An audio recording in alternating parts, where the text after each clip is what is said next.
Hey, Nicolette, so cool to connect. Fantastic. How are you today? Yeah, busy in a good way. I'm really fulfilled, but I've never met somebody who's like, oh, I've got too much time on my hands. I need some more things on my to-do list. So I'm not going to complain. I'm happy. How about you? Yes. Well, I always say I'm not busy, I'm productive. That feels like actually ticking off the list, but we don't want to have the list because it's always too long what we need to do. I actually did some ticks today, so I'm actually kind of happy about that. Yeah, good. Yeah. So we're Fantastic. going to talk about energetically being in alignment with, for you, your blueprint. I just want to pause for that motorcycle. Um, and for me, with understanding as an empath how that's affecting limits, what that does for our visibility pieces. So you want to drop a statement and let's have a conversation. Absolutely. Um, for me, it's like I've been fighting and the battle uphill, and you're climbing that mountain and you're climbing that mountain, and it feels like you never reach the top. That's that long to-do list or whatever that might be for you. But there's always something going on in our lives, and it's you can either climb that mountain and struggle with the climb, or you can actually just flow in the water and go with the flow and really let yourself float and wherever that takes you. Of course, we need a bit of both. We need a bit of that structure. We need to go with the flow. But at the end of the day, what I found is when you as a person, as a spiritual being, in your energetic alignment, you will be in your flow. Mm. There are still things, of course, which might be a bit of a challenge, and that is living life as a human being. But to make it easy on us, because we all want the easy life, and life is never easy. There's always something happening. But if you understand what drives you and what it's not just your goals, it's really on an energetic level, what keeps you motivated and have that spark in your eye, because that's what I lost years and years and years ago when I was just pushing shit up the hill.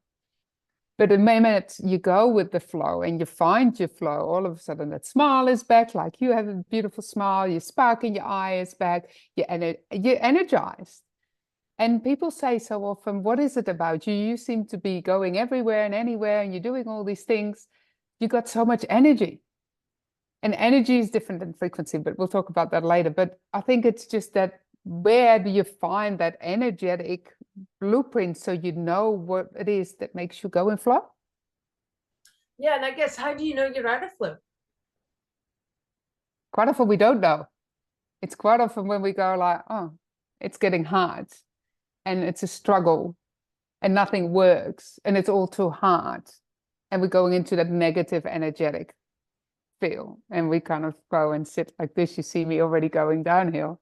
So when we got kind of feel we on that slippery slope of that hill and we're sliding down the hill rather than climbing it up, or in that river of like flow, then quite often other people might say something to you, but you might be a bit blindsided to it when other people talk to you about it. It's a feeling what I get. I know when I'm out of alignment, it's a struggle. We're in struggle street, and that's when things don't work out and it's all getting too hard. But what about when it's we're avoiding or it's something we should be doing, so it feels hard, and so then we're like, oh, it's hard, so therefore I obviously don't, that's not in alignment. I don't want to do that. Yeah. How can we tell, how can the average person tell the difference between personal reluctance versus resistance out of alignment? Very good question. And I love the word that you used, avoidance, because hands up, two hands up. Oh, we That's all that's do it, what we but do. how can we Yeah. tell the difference? For me, it's a feeling in my body. It's how my body reacts to Explain it. that for people who are maybe new to this or not quite sure how to trust that feeling. Where's the feeling come from? What does it feel like? Help us understand what you get, and it might land with someone else. For me, it's like I ask a question and I know this is maybe a bit deep for some people, but I ask a question and Of yourself or to someone else? to myself, to myself, or somebody ask me the question, that can be as well. And I really tap in as like, is it uh-huh or uh-uh? Is it like a yes or is it a no? Okay. And that comes from my sacral. And if I tap into myself, that will give me the answer. You need to get out of your head. Your What head do you over. mean by tapping into yourself? Like what? I know some people get this and some people don't, but if they're working on really trusting their intuition, what does that knowing, what does that trusting feeling be like? What's a yes and Well, a no? even it can even be really easy when you ask yourself a question and you go like, yes, that's what I want to do. And you can see me, like I move forward with my whole body moves forward. Yes, that's what I want to do. So you kind of want to grab that with two hands. That's what I want to do, because you get so excited about it. So it's And an it might be, emotional response that's something like a hell yes, I want to do hell that. yes, absolutely. Yeah. Right. We Okay. then give ourselves the answer of like, oh, I don't know. That's a no. Thank you. Or you go like, no, like, see how I already move away from you as such in that What if respect? there's like, oh, I'm not sure? Oh, well, then it's a no. So not sure is a no? Most of the time. But Deep okay. inside, it's and the reason you're not sure is because your mind overtakes what your body is telling you. So the mind goes in overdrive, like, what if I do this and what if that, and all these kind of things we need to think about. Self-questioning. Absolutely. But that overrides what your body is actually telling you what it wants. Because if your body goes like, yes, I want that, that's very clear. So if I want more money, I'm like, do I want more money? And like, hell yes. But then it's like, do I apply for that job or do I reach out to that client or whatever it is, however we make money? Yeah. And it's like, yeah, but then I don't. Well, that's when the conditioning comes in. That comes like, oh, then it becomes, then we make it hard in our minds, because yes, the body says we want more money, but then the mind goes like, oh, but then I need to make that phone call, or I need to put a Facebook ad out, or whatever it is. And then you go, oh, but I That's a don't want to do that. no. How do I get into the flow so it's a yes to do the thing that I want to do? The thing I Ask more need to questions. do. The quality of the questions you're asking is when you get what is doing that. A lot of the social media I don't like as much, and doing all these things. When you put this out saying, let's have a chat, I'm going, yes. And then I can use it as content and I use it on social media. But it is a different way of showing up how you make money. So there's so many different ways of calling the client, all these kind of things. It is what you need to find, what feels right for you. And you know me well enough, like that social media is not always like my thing to do, but put me in a room with 100 people and let's go and do some networking. Oh yeah, I'm right at the front of the room and I know everybody and I connect everybody. I love doing that. So that for me is, instead of calling a client or putting a Facebook ad out, put me in a room with networking. That is natural to me. So finding what that is, and that takes time. Like it can take months and years to really find what it is. And quite often what I have done is I've tried what I thought I liked, but I didn't like it, to find out what I actually like. But instead of finding out what you don't like, because there's a lot more things we don't like than what we actually do like, to not waste time and energy and everything else as well, and money, to find out what you do, and doing all these courses and all that stuff. Like, let's try to find out straight away what is your purpose, what do you like, what is your why, everybody always asks. But if you know that and you know what your purpose is, then you can just go and get that in a really authentic, flowy way.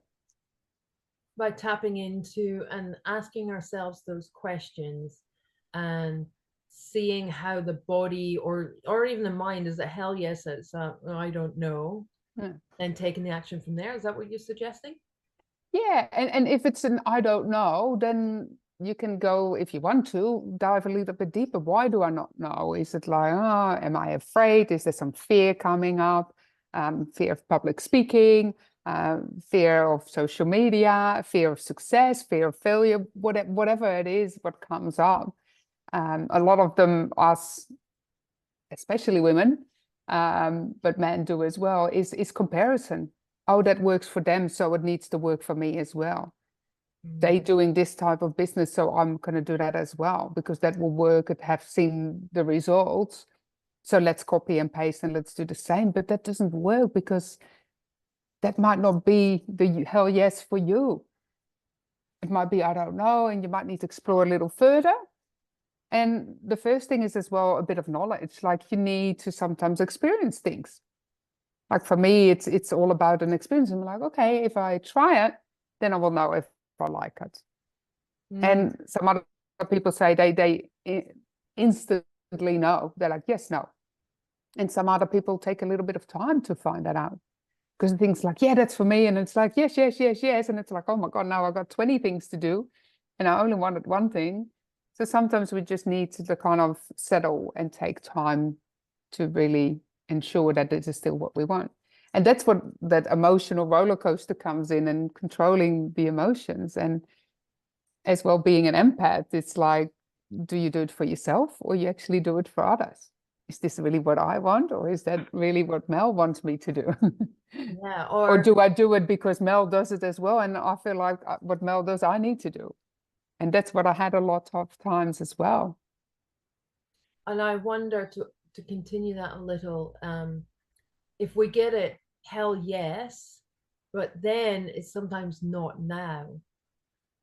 Absolutely, the divine timing. Absolutely. Yeah.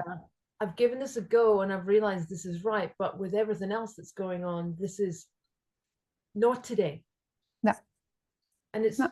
I guess it's acknowledging and understanding, really, really understanding the nuance, the tiny little variance of this is a yes, but not for today, or this is a yes and not with you, or not in that circumstance. And that takes a lot of practice, right? Practice, but also the confidence within yourself to actually say no. And that's what I do a lot in the feminine embodiment practices as well, to actually really powerfully say no and set your boundaries of like, thank you so much for the invite. Thank you so much for thinking of me or inviting me or whatever it is. I will think about it. I will come back to you. And if that's then a no in a couple of days' time, you don't need to jump in every single opportunity. We quite often have that FOMO, fear of missing out, and thinking this is my only chance ever. And we need to jump in because otherwise I need to be saved. And we don't need to be saved. There's so many opportunities you create yourself. But we sometimes afraid, like making money, this is the only way I can do it. So let's just jump in and go for it. But I found out that's not always the way that it is in flow for me. And we all different. And I think that's another acceptance that we not all the same, and be glad we're not all the same. And yes, we do things in similar ways, but it's not always copy and paste. And we are unique beings, and we all different. One of the things I love to talk when I'm helping people understand what being an empath could look like and how it might show up for them is most people, when they hear or talk about being an empath in the early stages, only think it is only about the way they feel in their body, i.e., I feel other people's emotions, or I heavily feel experiences and emotions around me. So it's just about the feelings. When what I help people understand is there is 9 ways that you can be an empath, at least, if not more. Absolutely. So the signals and receptors that we have that are unique to us, and how finely tuned they are, that is uniquely where we are at in our journey, is to be explored and to be practiced and to be fine-tuned, because we're all born with something that is unfiltered. I was just speaking this morning on a summit, and there was an individual online who said, look, I am like emotionally dead. I was like, let him say what he was going to say. But that, you know, the emotions, all that stuff, you know, that's professionally, we don't bring that to work, we lock all that down. He's like, I'm just emotionally dead, until I had children. And then I realized I needed to be more emotionally open to connect with them. I want to have a relationship and connection with my children. And then towards the end, when I shared about how we can protect ourselves from energies around us, I said, so actually, even though you didn't really rate, you didn't really believe, you kind of wasn't sure about this stuff as an empath, you are highly skilled. He's like, what? I said, you have learned really well how to protect yourself. You're not emotionally dead, you're emotionally protected. You have learned how to stop and filter out all the stuff, maybe to the point that you're not really connecting with your own as well. And he was like, huh, did you ever feel emotionally alive when you were as a kid? Most likely. There's a point when you started to learn, for whatever reason, and he actually did share why, because of his upbringing, that he'd learned how to. So we unlearn how to be empaths. Absolutely. We switch off and tune out for whatever reasons, mainly societal ones, to fit into being not weird, to not talk about intuition and these gifts.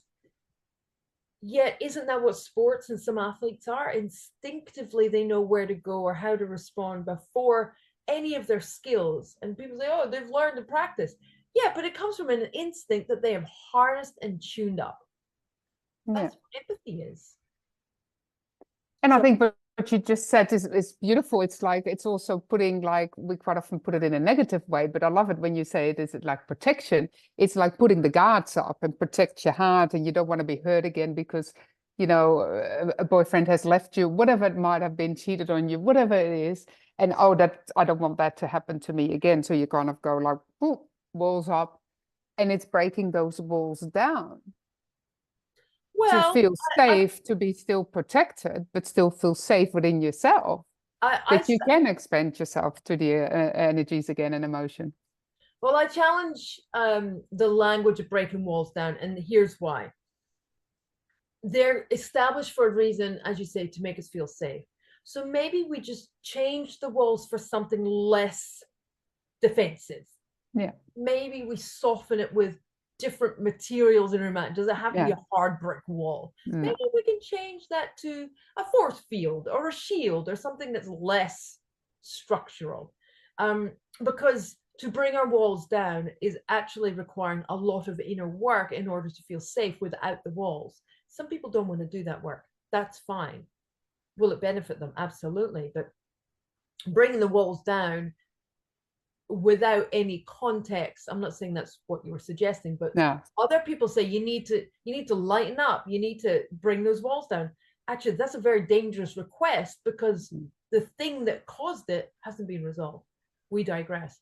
But being an empath that is aware of, how am I energized, how am I drained when I get this hell yes, hell no, is that from me? Is that from an external source? Like you said, am I trying to please someone else? Am I trying to avoid energy because somebody will not like it or disagree or challenge me? Am I actually playing a different, out of alignment, going marching up the hill, up the frickin' mountain again, because I'm avoiding something? Yeah, absolutely. And we pretend because we're scared of being judged and not being right. And it's not about the right and wrong, as we know, but that's what we feel. Or like we need to fit in this box, we need to be perfect, it all needs to be looking a certain way or being a certain way. You need to have this kind of house and you need to drive this car. That's what other people say. But is that what we want? And is that what makes us happy and makes the say yes? And it is, again, you compare yourself. The comparison is, of course, huge in our society, as such, as like, oh, they got that and that and that and that. Just, the social media has been an addiction, detrimental addiction to so many of us. It also has very positive things, but it's also, you know, a tool that has created empaths to sometimes go further into their protective shield, I feel. Mm. I, again, when I get the naysayers and like, well, what's this empathy thing got to do with business or my life? Is it even a thing? And my response is, firstly, if you are inspired, called, have the idea to go for something, an ambition, any goal, any desires that you have, where does that come from? It comes from within. You logically think it. Where's that? That's within your being, your mind, your heart, your soul.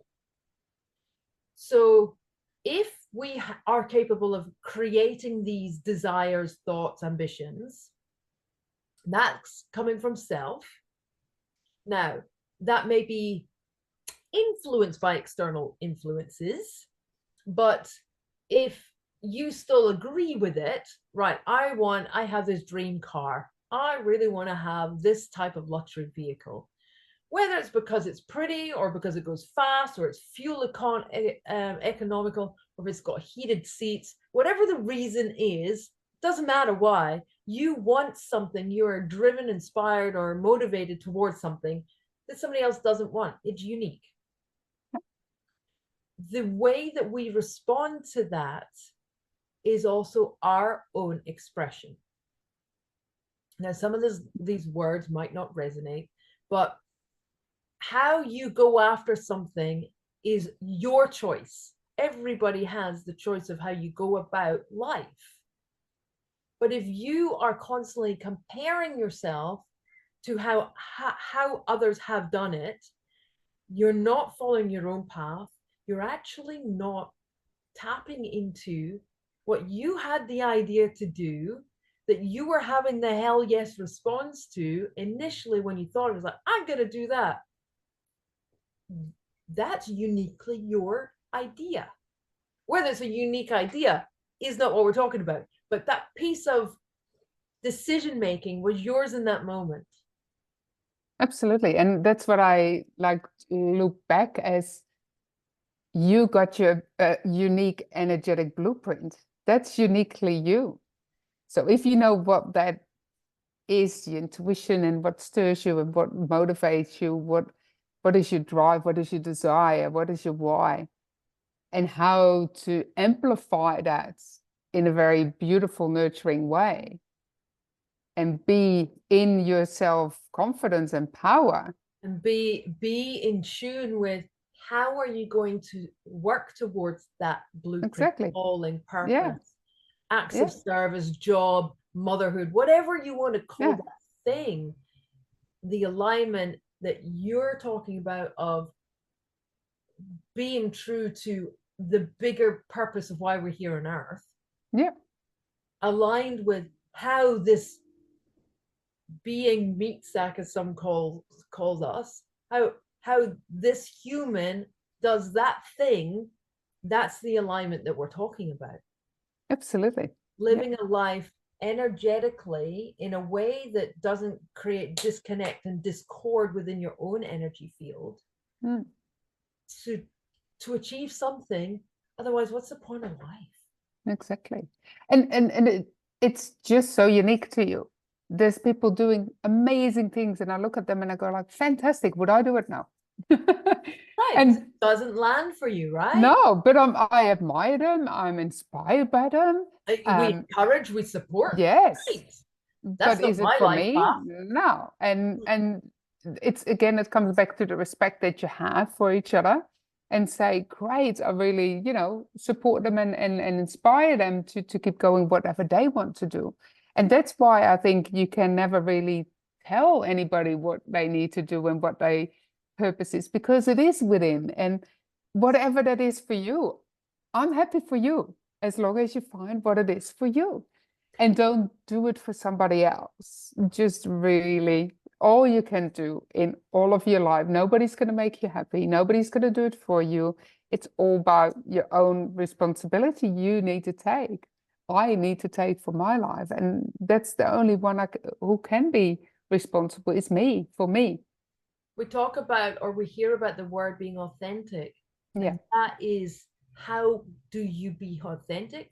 You've just described that right there. How do you be authentically yourself with your own, I guess, vibrancy, essence, flavor, frequency, Weirdness, personality? quirky. Yes.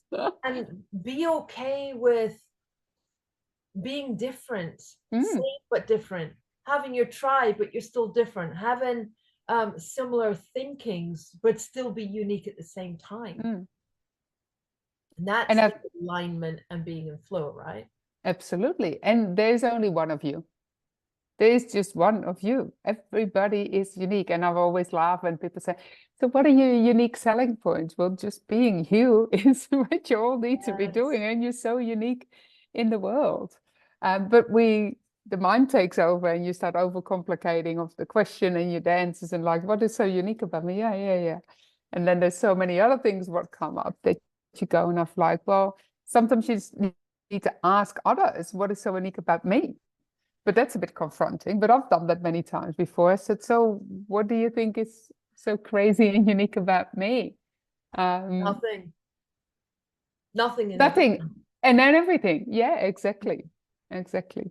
It brings to mind the book, I think it's Bronnie Ware, who was the palliative carer for, the book is The Five Regrets of the Dying, I think. Yeah.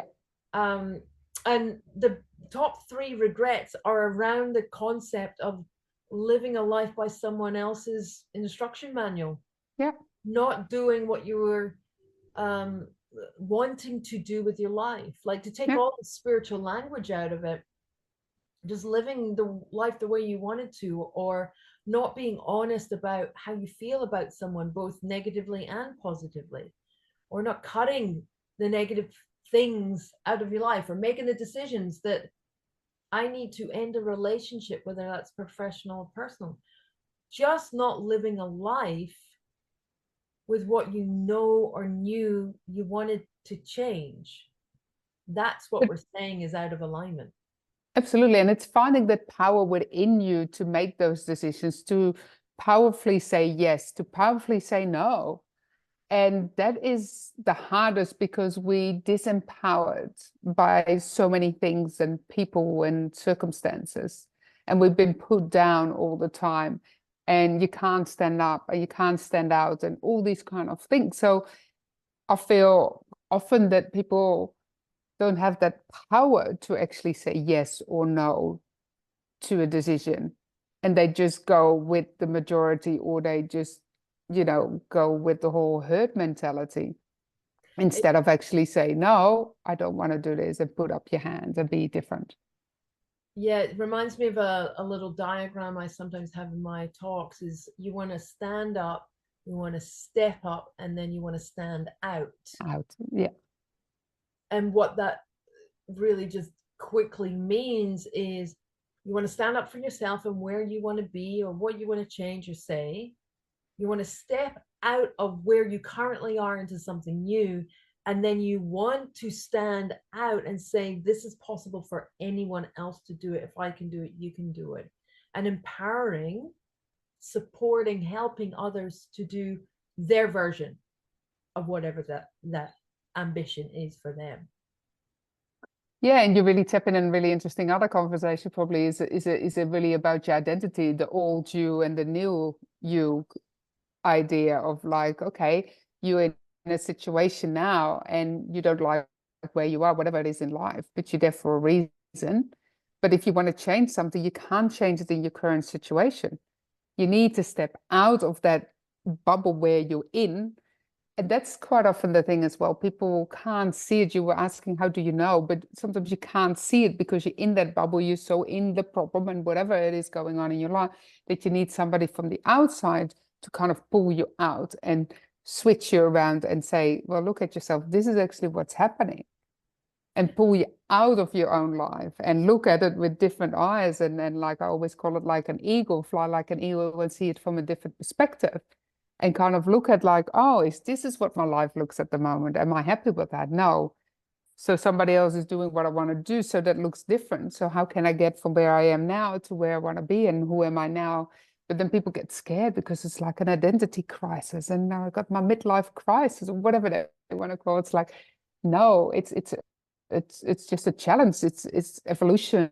It's the growth and, Growth. you know, the personal development we have. And people say we're stuck. Well, we're stuck because you're stuck in the old way of thinking and doing and everything you've been so used to. But it's scary to do something different. But it can be so exciting, because if that's what you want to get, you do need to be different than who you are now. And that's that concept of old and new me. One of my favorite examples that I like to give people is, people say, well, what's your comfort zone? So if you imagine wherever it is that you are comfortable with somebody, a stranger standing as close to you, that's how I like to think of my comfort zone. So I'm quite okay with strangers being close to me. Now, we're not talking about, you know, physically being threatened or no. Just how comfortable are you with people being in your space? What is your space? That's your energy field. And some people have a much a wider defense field net that they don't want people to come through, or a wall if it happens. Like, oh no, you literally see people take half a step away. It's a bit close, and they move away. So that can be a really good indicator for you around, understand what your comfort zone is, what your energy sphere is, how much can you be impacted. Some days when I'm really maybe hungover or tired, I have to keep people just that little bit further away from me. Yeah. So that's a nice tangible kind of distance I give people of understanding this thing, energetics. Anything else you want to finish on before we finish up?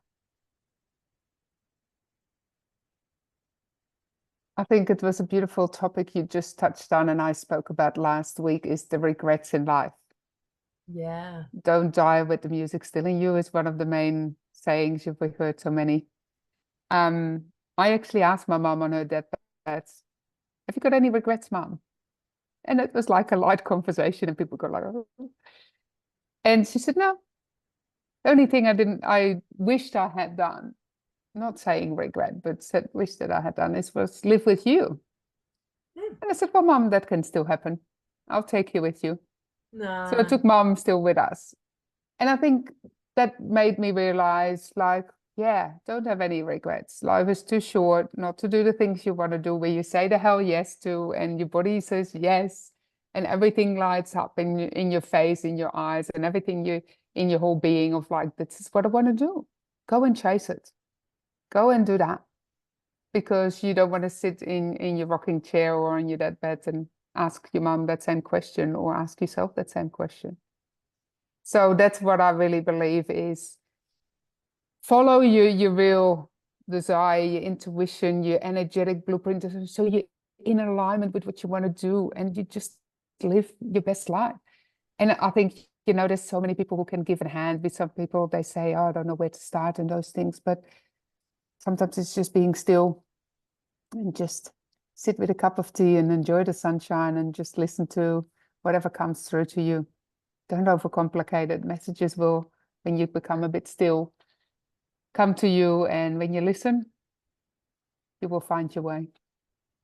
Lovely. Thanks for chatting with me today. That's been awesome. Yeah, it's been fantastic. Thanks, Mel.